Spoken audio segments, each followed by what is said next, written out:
إلهي لست للفردوس أعلى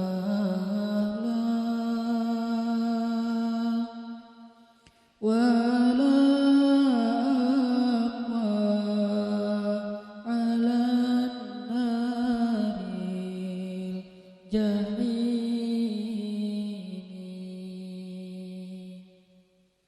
فهب لي توبة واغفر ذنوبي فإنك غافر الذنب العظيم.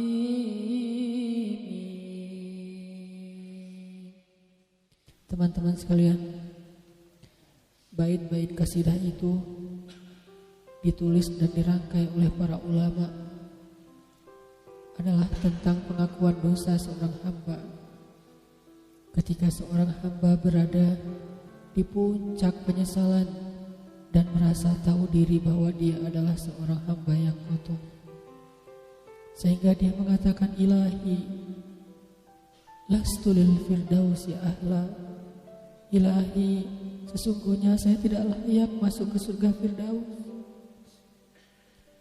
Saya kotor, saya hina, saya penuh cela, saya banyak aib, saya banyak dosa. Sangat tidak layak saya masuk ke surga Firdaus-Mu ya Allah.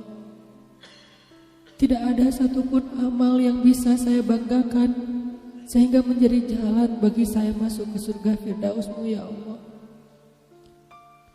Kita harus merasa diri kita rendah di hadapan Allah. Itulah kenapa kita sujud. Dan Allah suka kepada orang yang merendahkan diri di hadapannya. Itulah kenapa Allah suka kepada hamba yang bersujud. Seandainya pintu surga itu terbuka dengan kunci amal solih, saya tidak punya kuncinya ya Allah. Saya beramal solih tetapi belum layak untuk membuka pintu surga. Saya sholat, saya puasa, saya tarawih, saya sedekah, tapi semua itu belum cukup untuk membuka pintu surga karena keterbatasan amal solih saya. Masih banyak kesalahan dalam amal-amal yang saya kerjakan karena saya bodoh ya Allah. Lalu bagaimana nasib saya kelak di akhirat ya Allah? Jika ditimbang-timbang, sungguh kedurhakaan saya lebih sering daripada istighfar saya ya Allah. Saya tidak pantas menjadi penghuni surga ya Allah. Wala aqwa 'alan naril jahimi. Tetapi saya juga tidak akan kuat dengan azab neraka jahim-Mu ya Allah. Karena sesungguhnya tidak ada satupun dari makhluk-Mu yang sanggup merasakan azab neraka. Semuanya takut kepada neraka-Mu ya Allah. Jangankan 1 tahun, jangankan 1 bulan, jangankan 1 hari, sedetik pun tidak akan sanggup ya Allah.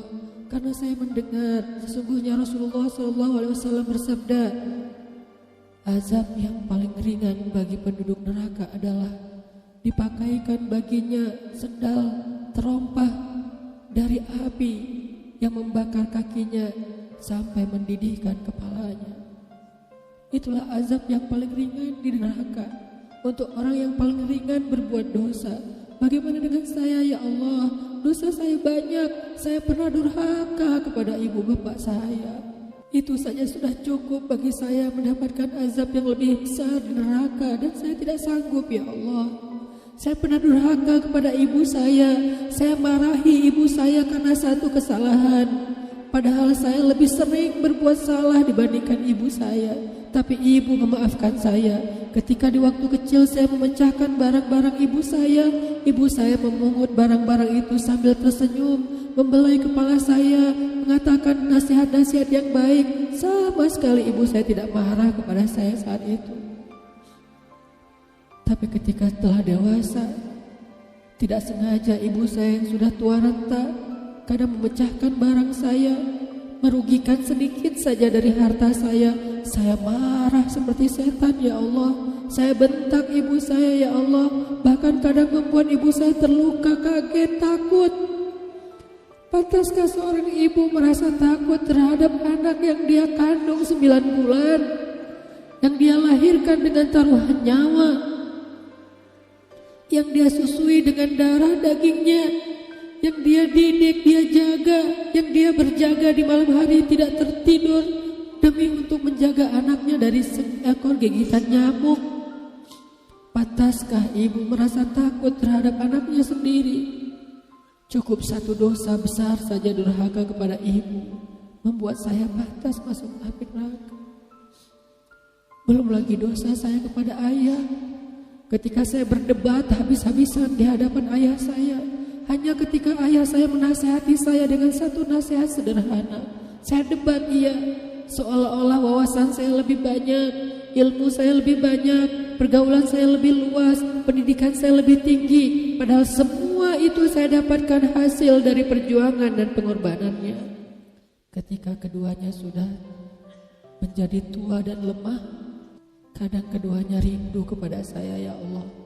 Mereka memberi kami pesan, ya Allah. Mereka bertanya, bagaimana kabarmu anakku? Tapi kami tidak peka. Hati kami tertutup dengan ego dan sombong. Kami tidak bisa membaca teks itu dari perasaan mereka. Kami hanya membaca teks mereka dan tidak segera membalasnya. Kami anggap teks dari orang tua kami tidak penting, masih bisa ditunda untuk dijawab nanti sore. Padahal mereka sedang kangen, sedang rindu kepada kami, ya Allah. Mereka tidak mengatakan kami rindu kepadamu, wahai anakku, karena mereka tahu kalimat itu akan mengganggu kami. Kalimat itu akan menjadikan hari kami tidak lagi mudah. Kalimat itu akan merusak konsentrasi kami dalam bekerja. Kalimat itu akan menghalangi banyak urusan kami, sehingga mereka menahan diri. Mereka hanya bertanya, apa kabar kami? Lalu kapan kami berbakti kepada mereka, ya Allah? Sampai seusia ini kami masih merepotkan mereka, ya Allah. Kapan kami akan berbakti kepada mereka?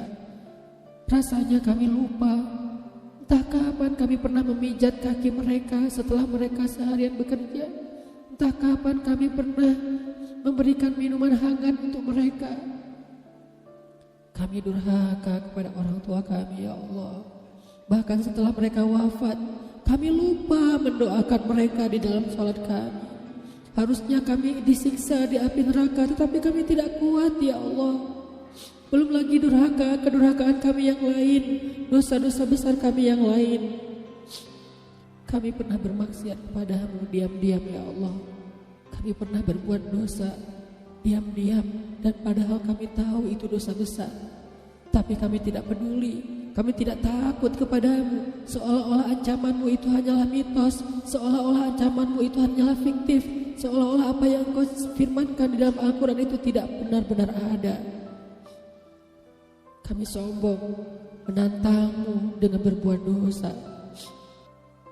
Banyak dosa yang kami tidak bisa menyebutkan satu persatu, ya Allah. Keluh lidah kami untuk menyebutkan dosa-dosa kami, ya Allah. Malu untuk menyebutkan dosa-dosa kami, ya Allah. Tidak ada yang bisa kami harapkan darimu selain engkau terima taubat kami, ya Allah. Fahabli taubatan, beri kami taubat yang nasuha, ya Allah. Terima taubat kami, ya Allah. Kami belum berani meminta surgamu, kami juga tidak akan kuat dengan nerakamu. Kami meminta terimalah taubat kami, penyesalan kami, janji kami untuk kembali kepadamu, memperbaiki diri. Teman-teman sekalian, mari kita baca bait itu dengan penyesalan. Kita baca bait itu seolah-olah kita sedang curhat kepada Allah Subhanahu wa taala. Ilahi ilas Fidausi ahla Wala aqwa ala nari jahimi Fahabli